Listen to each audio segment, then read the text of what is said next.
Welcome to Kenton's videos. Enjoy the video. You begin by getting the essentials in place. Charge the device above 50% and join a reliable Wi-Fi network. Once done, make sure you have a phone number or alternate email available for verification codes. Now open the phone's initial setup wizard, or, if you're already past setup, go to Settings, Accounts, and tap Add Account. This is the only way to start creating a new Google account on the device, so move directly to the Create Account flow when prompted. You'll now enter the core account information. Start by selecting Create Account and choosing whether it's for yourself or business. Next, type your full name, date of birth, and gender, then choose a username that's available. Try small variations if the preferred name is taken. Create a strong password and confirm it, and then set recovery options like a phone number or alternate email so you can regain access later.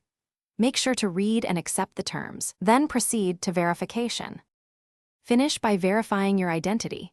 Enter the SMS or email code sent during setup. Once verified, you'll be prompted to sync Google services. Enable what you want and adjust privacy or backup settings now. You should see the new account appear under Accounts and be usable across Play Store, Gmail, and other apps.